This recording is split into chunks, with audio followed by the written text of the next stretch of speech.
사람들은 세상을 살아가면서 참 각자의 방식대로 열심히 살아가고 있습니다. 열심히 살고 있는 가운데에 우리는 뜻하지 않게 또는 고의적으로 다른 사람들에게 있어서 신체적으로나 물질적으로 이렇게 피해를 입게 되어집니다. 신체적으로나 육체적인 피해를 입는 것은 물론이거니와 또 본의 아니게 하지 말아야 될 것들, 또 해야 될 일들을 하지 않거나 하게 되는 경우를 겪게 되어집니다. 이런 것들을 통틀어서 다른 말로 피해를 본다, 이렇게 이야기를 하고 있습니다. 오늘 본문과 관련되어져서 그렇게 규정한 것이니까 너무 그건 아닌데 라는 그런 생각을 버리시고 들어주셨으면 좋겠습니다. 우리가 알든 모르든 간에, 내가 원하든 원하지 않든 간에 여러 가지 형태로 피해를 입게 되어지는데, 오늘 본문 말씀인 마태복음 5장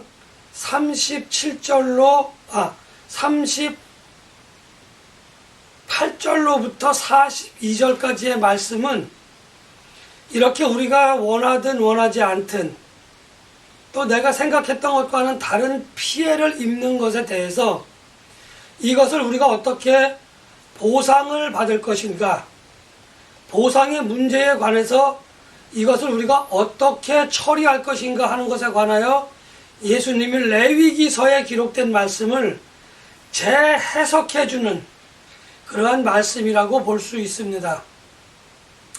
레위기서의 말씀을 재해석한다고 하는 것은 그 당시 서기관이나 바리새인들, 또 하나님의 말씀을 잘 알고 있다고 하는 그러한 사람들로부터 이 말씀이 오역되거나 잘못 알려져서 이것이 서로를 돕는, 서로를 위하는 그러한 방편이 되어져야 되는데, 이것을 가지고 서로를 올가매거나 서로에게 더 심한 그러한 상처를 주는 일들이 많았기 때문에 이것을 경계하고자 하시는, 이것을 조심스럽게 하라고 하시는 예수님의 율법에 대한 참 해석이다, 이렇게 말씀드릴 수도 있습니다.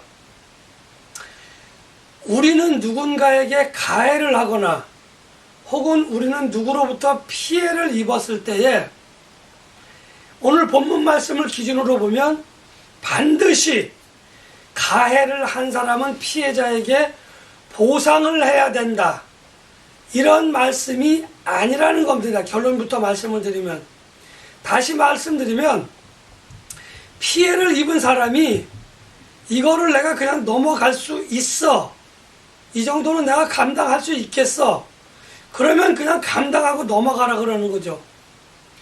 우리가 잘 알고 있는 말씀, 눈에는 눈, 이에는 이 라고 하는 코란의 말, 또 구약성경 레위기서에 적혀있는 이 말씀을 우리가 잘못 오해하고 있다고 하는 겁니다.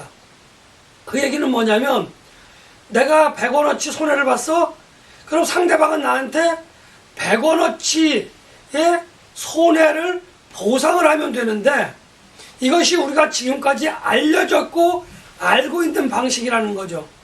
그러나 예수님은 이 말씀에 대해서 뭐라고 얘기하시냐면, 피해자인 나는 내가 그것을 감당할 수 있다고만 한다면, 나에게 있어서 그러한 피해가 아무런 거리낌이 없다고 한다면 가해자에게 피해를 요구하지 말라, 피해 보상을 요구하지 말라는 이야기입니다. 그리고 피해 보상을 요구할 때에도 눈에는 눈, 이에는 이, 오는 본문 말씀처럼 오른뺨을 치거든 왼편을 돌려대라 라고 하는 그 말씀은 피해자가 가해자에게 손해배상을 요구할 때에 조심하라고 하는 얘기입니다. 내가 도저히 이 피해를 감당할 수가 없어서 네가 나에게 보상을 해줘야 돼 라는 의미로 이런 말씀을 주신 건데, 어떤 말이냐면, 내가 100원어치 피해를 입었는데 나는 그 사람에게 100원어치 이상의 보상을 요구하지 말라는 얘기입니다. 필요 이상의 보상을 요구하지 말라는 거예요. 왜? 내가 100원어치 손해를 봤는데 저 사람에게 150원어치의 손해를 보상을 요구한다고 하는 것은 내가 50원어치의 값어치만큼 그 사람에게 피해를 주는 겁니다. 그러니까 내가 피해 입은 것의 최대 보상액은 어디예요? 내가 입은 피해액까지만 하라는 거예요. 그 이상의 피해 보상을 요구하지 말아라 하는 말씀이 오늘 본문 말씀인 겁니다. 그래서 오리를 가자고 하거든 심리를 가주란 얘기예요.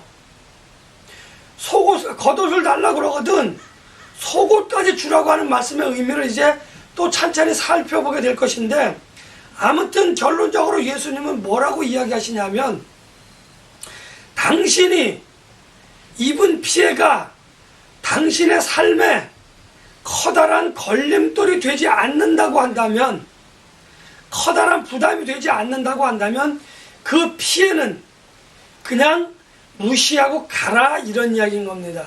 왜요? 내가 보상을 요구하는 과정에서 너무 과하게 보상을 요구하면 그것은 상대방에게, 가해자에게 또 다른 형태의 피해를 요구하는 것이죠.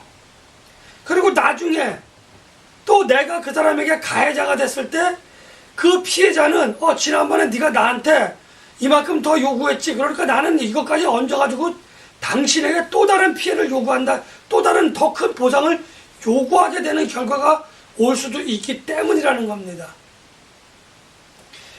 오늘 본 말씀에 보면 이렇게 예수님께서는 될 수만 있다면 나에게 피해를 입힌 사람에게 피해가 가지 않도록 보상을 요구하라 라고 하는 겁니다.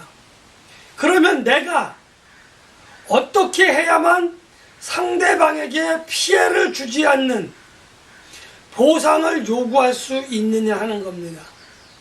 그것에 관해서 예수님은 두 가지를 말씀을 하고 계십니다.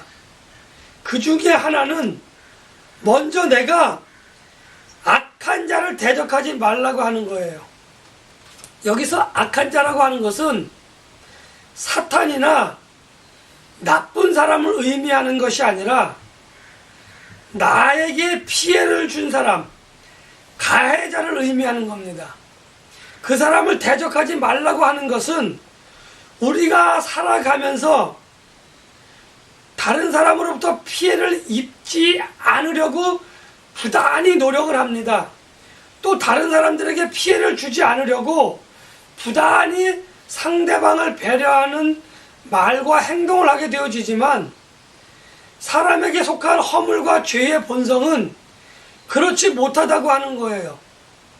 내가 상대방에게 피해를 주지 않으려고 하지만 나도 모르는 사이에 내 습관이 나와서 내 본성이 돌출되어져서 상대방에게 피해를 주는 말, 피해를 주는 행동, 상대방을 괴롭히는 그러한 일들을 하게 되어진다고 하는 겁니다.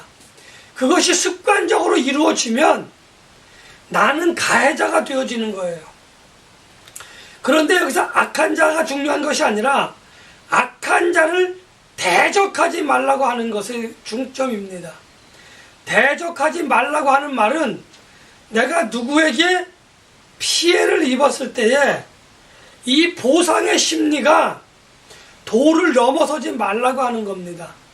아까 말씀드린 것처럼 피해 입은 금액 이상의 것을 상대방에게 보상으로 요구하지 말라고 하는 겁니다. 우리가 피해를 입었을 때에, 우리가 피해를 입는, 다시 말하면 내가 피해자가 되어졌을 때에 우리가 이것을 역으로 생각해 보면 내가 하나님의 말씀을 잘 준행하고 있는지, 예수님의 가르치심대로 성령님의 감동 감화대로 잘 살고 있는지 돌아볼 아주 좋은 기회라고 하는 겁니다. 대적하지 말라고 하는 말은 상대방이 나에게 가해를 했을지라도 나는 그에게 분을 품지 말라는 거예요. 그에게 화를 내지 말라는 거예요. 왜요? 화를 내거나 분을 품으면 내가 상대방에게 필요 이상의 요구를 하게 되어진다고 하는 겁니다. 그래서 예수님은 상대방을 어떻게? 악한 자를 대적하지 말라고 이야기하는 겁니다. 내가 오늘 본문 말씀처럼 예수님이 악한 자를 대적하지 말고 오른뺨을 치거든 왼뺨을 돌려대라 이렇게 말씀하신 그 이유는 내가 상대방을 용납할 수 있을 때는 용납을 하지만 그렇지 못할 때에는 과한 것을 요구하지 말고 참을 수 있으면 참으라는 거예요. 견딜 수 있으면 견디라는 거예요. 이게 바로 우리가 상대방을 대적하지 않는 거예요. 우리가 가끔 TV 드라마나 영화 같은 데에서 가끔 재밌는 광경을 목격하게 되어지는데 그것은 뭐냐면 교통사고가 나게 되어지면 어떤 사람들은 뭐 별거 아니네 그러고 그냥 가세요 이렇게 이야기하시는 분들도 있는가 하면 어떤 분들은 정말 아주 가벼운 접촉사고인데 목덜미 잡고 뒤로 누우시는 분들도 있어요. 그러한 경우를 여러분들이 생각해 본다고 한다면 오늘 악한 자를 대적하지 말라는 말의 의미를 여러분들이 잘 이해하고 쉽게 받아들일 수 있다고 하는 겁니다. 우리가 운전을 하고 살면서 또 일을 하고 살면서 누군가로부터 원하든 원하지 않든 혹은 나도 원하든 원하지 않든 간에 누군가에게 피해를 끼칠 수 있기 때문에 일을 하면서 운전을 하면서 굉장히 조심해야 된다고 하는 겁니다. 내가 이렇게 악한 자를 대적하지 않으려고 하는 그 노력이 내 스스로의 의지인 것 같지만 신앙생활을 하는 우리는 그것이 하나님의 말씀인 오늘 말씀은 악한 자를 대적하지 말라고 하는 예수님의 가르침의 하나라는 겁니다. 필요 이상의 요구를 하지 않는 것은 내가 분을 품지 않았다는 것이고 내가 화가 나지 않았다고 하는 것 그리고 내가 상대방의 상황이 어떻든지 간에 필요 이상의 것을 요구하지 않음으로 인해서 좋은 일들이 서로에게 벌어질 거라는 거죠. 내가 상대방에게 그렇게 함으로 인해서 그 사람도 나중에 누군가에게 피해를 입었을 때에 또 그런 일을 할 수 있다고 한다면 이것은 아주 뭐라고 해야 되나요? 피해를 입은 사람이 가진 미학? 좋은 어떤 결과다 이렇게 이야기할 수 있습니다. 예전에 지금은 고인이 되셨지만 삼성의 이건희 회장에게 있었던 일입니다. 뉴스로도 많이 나왔었죠. 이건희 회장의 차가 굉장히 비싼 차인데 어느 휴지를 모으는 어르신이 휴지를 모은 수레를 이끌고 가다가 범퍼에 스크래치를 내게 됐답니다. 그런데 이게 범퍼 하나 값만 해도 이 체인지 하는 값만 해도 3, 4천만 원이 들어간대요. 그런데 이건희 사장이 이를 보고 나와서 이제 그 광경을 보고 그 광경을 운전기사로부터 듣고 그것을 보면서 야 이거는 우리가 그냥 돈 들여서 바꾸면 되지 뭘 노인네한테 그 상황도 안 되는 것 같은데 노인네를 그냥 보내드려라 그래서 비서를 그냥 보내고 운전기사랑 그렇게 이야기하고 자기는 차를 타고 그냥 떠났다고 합니다. 그 어르신에게 됐습니다 가세요 라고 이야기하고 아주 기분 좋게 훈훈하게 돌려보냈다고 하는 이야기죠. 이것이 사회적 미담으로 되어져서 삼성그룹의 총수는 이건희 회장은 다르구나 있는 사람이지만 참 아름다운 삶을 사는구나 라고 하는 그러한 미담으로 한국 사회의 그 신문 지면을 인터넷 사회를 달궜던 그러한 이야기들이 있습니다. 우리도 가만히 생각해 볼 필요가 있는 겁니다. 또 다른 하나 예수님은 두 번째로 우리가 과한 요구를 하지 않기 위해 뭐라고 이야기하셨냐면은 예수님은 두 번째로 우리에게 자비롭게 관용을 베푸는 사람이 되라 이렇게 이야기를 하셨던 겁니다. 이 말은 다른 말로 이야기하면 유대 사회에서 우리가 잘 알고 있는 마태복음 7장 말씀을 보면 구하라 그러면 얻을 것이요 찾으라 그러면 찾을 것이요 문을 두드리라 그러면 열릴 것이요 라고 하는 말씀이 있습니다. 이 말씀과 관련 지어서 생각해 보면 우리는 보통 이 말씀을 어디다 사용을 해요? 기도할 때 사용을 해요. 하나님께 구하면, 우리가 하나님께 찾아달라고 이야기하면, 우리가 하나님의 문을 두드리면 하나님이 응답을 주실 거야 라고 하는, 해결책을 주실 거야 라고 하는 문장으로 많이 해석을 되게 하지만, 사실은 오늘 본문 말씀과 부연지어서 해석을 해야 더 맞는, 더 올바른 해석이다 이렇게 말씀드릴 수 있는 겁니다. 우리가 다른 사람에게 피해를 입었을 때에 그 피해 보상을 하지 않는 경우, 다시 말하면 내가 감당할 수 있을 때에 상대방에게 피해 보상을 요구하지 않는 그것을 오늘 다른 말로 자비다 이렇게 이야기하고, 그것을 요구하지 않는 것을 관용을 베푼다. 그 악한 자를 대적하지 않고 용서해 주는 것을 관용을 베푼다 이렇게 이야기를 하고 있는 겁니다. 다른 말로 이야기하면 내가 감당할 수 있을 만한 피해를 입었을 때에는 다른 사람에게 내가 하나님으로부터 자비와 관용을 입었다 받았다라고 하는 것을 기억하고 있다가, 다른 사람에게도 하나님과 같은 정도의 크기와 무게가 아니기는 하지만 자비와 관용을 베풀어라 하는 이야기인 겁니다. 이 자비와 관용을 베푸는 것이 왜 중요하냐 하면은, 누군가 나에게 와서 오리를 가자고 이야기하는 것, 누군가 나에게 와서 겉옷을 달라고 하는 것, 누군가 나에게 와서 나의 뺨을 때리는 행동, 한쪽 뺨을 때리는 행동은 분명히 나에게 피해를 준 것입니다. 그런데 예수님은 왼뺨도 돌려대고 속옷도 벗어주고 심리를 같이 가자라는 거예요. 왜요?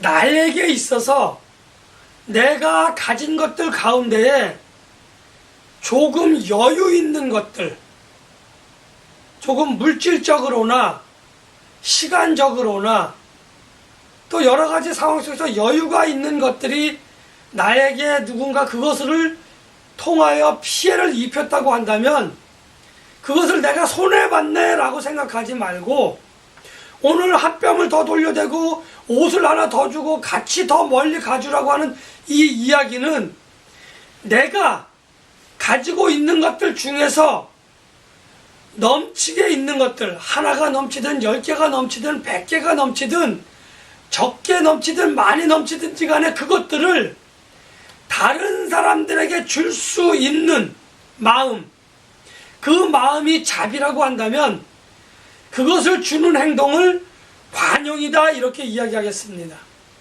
그러니까 내가 가지고 있는 이것을 자꾸 움켜줘서 다른 사람들로부터 더 가지려고 하지 말고, 나에게 여유 있게 있는 것은 그것이 그 사람에게 필요한 것이라고 한다면 그것을 그 사람에게 주라는 거예요. 주려고 하는 마음을 가지고 있고 그것을 그에게 주는 행동을 하라고 하는 거예요. 왜요? 내가 그 상대방이 나에게 피해를 입힌 뺨 안 되는 그 사람의 분노의 표출일 수도 있습니다. 나에게 대한 분노가 아니라 뭐 동대문에서 뺨 맞고 서대문에 가서 화풀이 한다고 그런 경우가 될 수도 있고요. 또 그 사람에게는 지금 당장 입을 겉옷이 필요한 거예요. 또는 그 사람에게는 당장 나와 함께 오리를 같이 가줄 사람이 필요한 거예요. 왜? 외롭고 지쳐있는 삶이니까, 힘들고 어려운 삶이니까. 그런데 화가 나는 그 삶에 내가 오른뺨을 맞았는데 왼뺨을 돌려대서 당신의 화가 풀릴 수 있으면 좋겠습니다. 당신의 분노가 진정되면 좋겠습니다. 한 대를 더 때리시고 나서 진정되실 수 있다면 때리십시오라고 하는 넉넉한 마음. 아, 당신이 겉옷이 필요하군요. 자, 혹시 속옷은 필요하지 않으십니까? 내가 속옷도 드릴게요. 이제 갈아입고 편안하게 생활하십시오. 오리를 가자고요?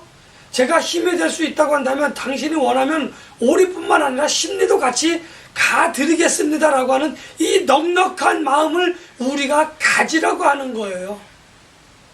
이것이 자비이고 그렇게 같이 가지고 그렇게 말을 하는 것이 관용이라고 한다면 우리에게 있어서는 지금 당장 누군가에게 필요한 그것들을 우리는 제공함으로 인해서 그 사람이 그 신앙 공동체 안에서 하나님의 언약의 백성들이라고 하는 그 신앙의 공동체 안에서 그 사람과 내가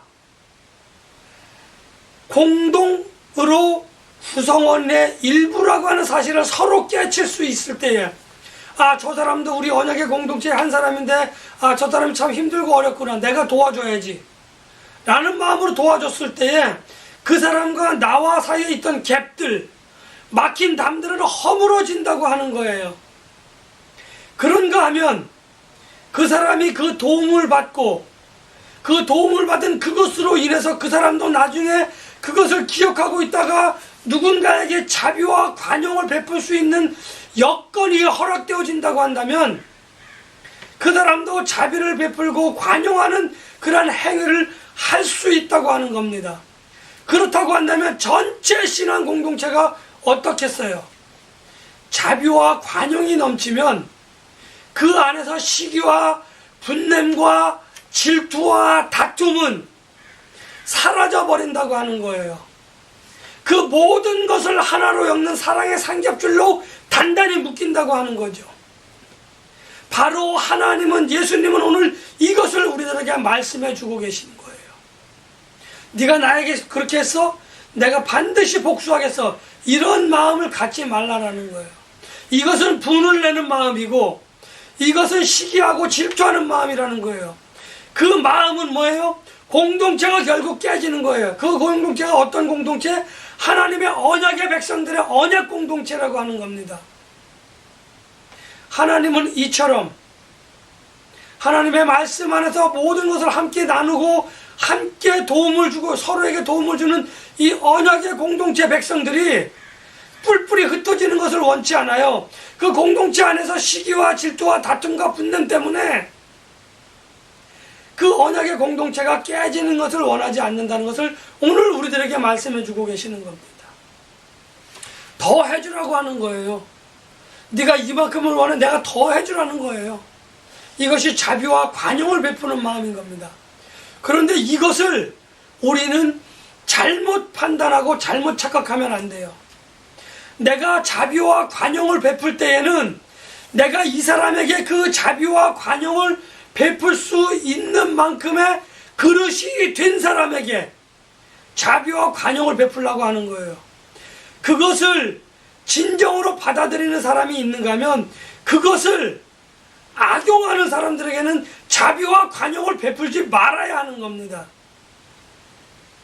좋은 말로 불쌍한 표정으로 그렇게 하고 나서는 돌아서서는 그것을 잃어버리는 사람에게는 두 번 다시 자비와 관용을 베풀어서는 안 돼요. 자기가 그 사람에게 그만큼 자비와 관용을 입었으면 다른 사람들에게 자비와 관용을 베풀어야 하는데 그렇지 못한 사람들에게는 두 번 다시 자비와 관용을 베풀어서는 안 된다는 겁니다. 그러니까 자비와 관용도 받을 만한 자격이 있는 사람에게 베풀어야 한다고 하는 것을 저는 여러분들에게 말씀을 드립니다. 절박한 상황에서 베푸는 자비와 관용은 많은 사람들에게 하나님의 넉넉함을 보여줄 수 있는, 하나님의 영광을 보여줄 수 있는 아주 좋은 그러한 그 피해의 미학이다, 이렇게 이야기할 수 있습니다. 이 자비와 관용, 대적하지 않는 이 삶은 우리가 그리스도의 장성한 분량까지 완전하게 도달할 수는 없지만 거기에 이르도록 하기 위하여 열심히 노력하는 과정 속에서 우리가 성장하고 성숙하는 데에 있어서 아주 좋은 영양분이 되고 아주 좋은 조건을 제공하고 있다고 하는 것을 여러분들에게 말씀을 드립니다. 우리가 피해를 입은 상황 속에서도 내가 속한 공동체에 유익을 위하여 자제하고 절제할 줄 아는, 그래서 대적하지 않고 자비와 관용을 베풀 줄 아는 그러한 신앙인들이 되시기를 예수님의 이름으로 간절히 축복하며 기원합니다.